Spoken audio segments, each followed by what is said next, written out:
The word Gundam needs no introduction. The popular Japanese mecha franchise spans countless forms of media, from anime, model kits, and video games.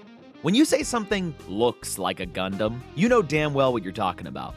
Aesthetics pioneered by the Gundam franchise have inspired countless designs in all forms of media, from Pacific Rim, Armored Core, and so many others.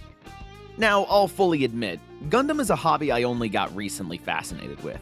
My tiny gopher brain can only hold so many hyperfixations at a time before it gets bored.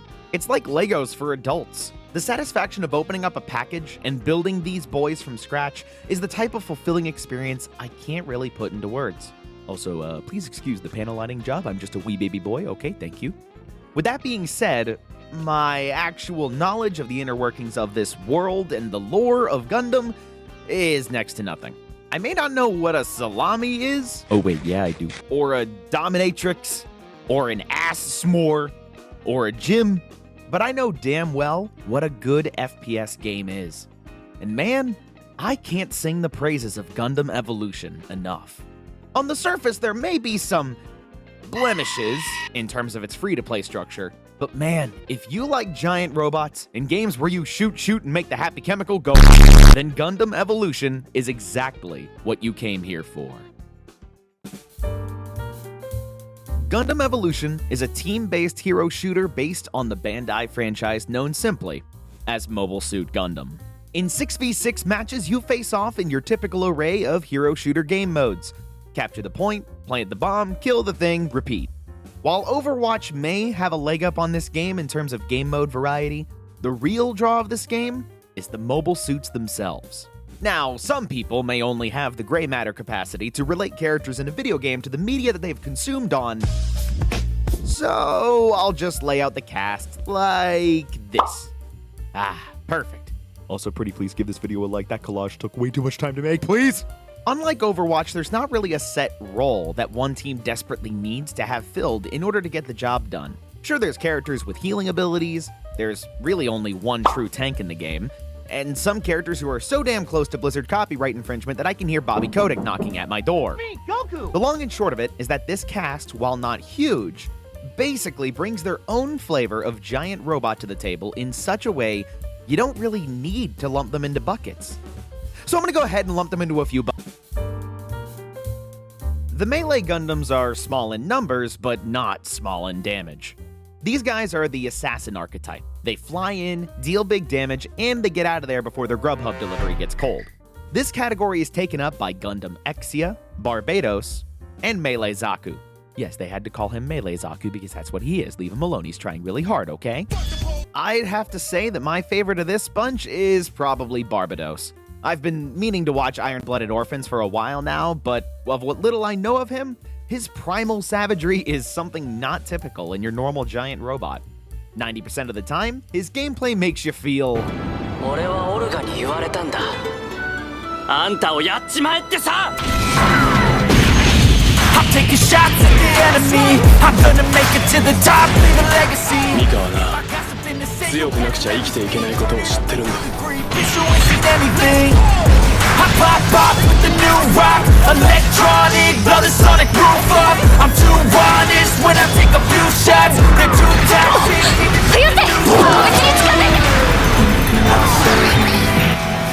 Cause I don't need saving. It's everything I've been chasing. おい、バルバトス。お前だって止まりたくないだろ。Keep up with me. I think I've had enough disease.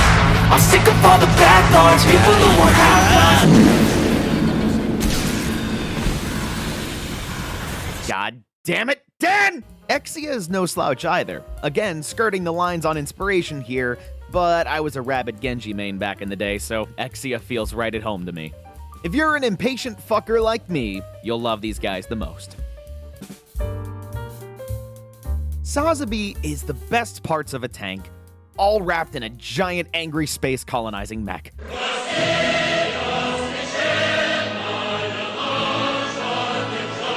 Like an angry metal burrito. You can hold right click and stand behind Brom. Ooh, that's gonna keep happening, won't it? Or you can throw his axe and... He's truly the only tank in the game. He has the most HP, has the biggest shield, but it doesn't really offer ways to tank, really? He's more for tanking for himself and drawing aggro than protecting his allies. He's big, he's angry, he's beautiful, he's my baby boy. I kinda want a model kit of him one day, but my wallet's already begging for mercy, so maybe another time. Pick Sazabi if you're a tank main. That's it. Until maybe they consider adding a new tank someday. Oh, would you look at that? The best part about this game is that the term support is so loose that it keeps falling off the goddamn headpiece of what? Stay fucking shit! My point here is what I believe this game considers supports have the potential to deal just as much damage as your standard DPS characters. This category is technically the most vague, but I strongly believe that the likes of Dom Trooper, Gun Tank, GM, Methus, and Unicorn Gundam fall into this category. They have supportive abilities like Dom Trooper's armor, Methus' healing tethers, and GM's repair grenade. But guess what makes Gun Tank a support? I'll wait. Did you get it? He can sometimes revive people a little faster. Bounty target identified. Slot the bastard. Help me! Look, Gun Tank is as much of a support as an A10 Warthog qualifies for a PhD. Pick Gun Tank if you're ready to accept the one true God Gundam. Ah, shit, there's already one of those. The category that takes up a majority of the cast are fraggers. They're your typical ranged DPS who don't want to be in the thick of it. They want to distance themselves and poke from downrange while outputting consistent damage. The remaining bots in the cast take up this category, but I can't really even say that fraggers are the only DPS because, again, everyone in this game feels satisfying to handle. Everyone can get kills, even Jim. And who the fuck's picking Jim? How could this happen to me? In other games with a support class, it feels like you're playing someone else's game. You're staying back, making sure the health bars around you don't fall to zero, and don't die. But you'll most likely die, because you're like a loose, shriveled band-aid trying to hold together a broken car window. Supports in other games don't have the same kind of agency as those in Gundam Evolution. Everyone's a giant robot, so let them feel like one.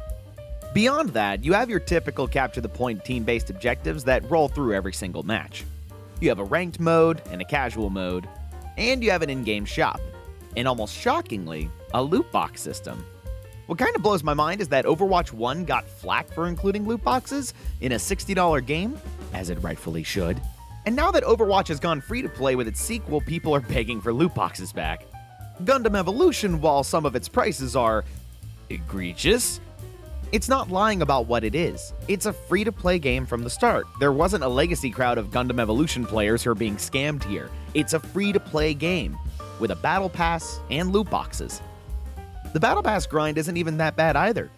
I can talk in another video about what free-to-play practices are good and bad, but I think Gundam Evolution hits a very good sweet spot here because, again, it's honest.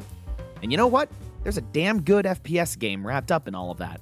The gunplay is satisfying, the iconic Gundam sounds are in full force and make you feel like an anime mecha superhero, and there's plenty of customization and personalization to mess around with and enjoy. On the topic of customization, it's your standard FPS fare, including charms, weapon skins, and character skins. Although in this game, the term skin loosely translates to just paint job.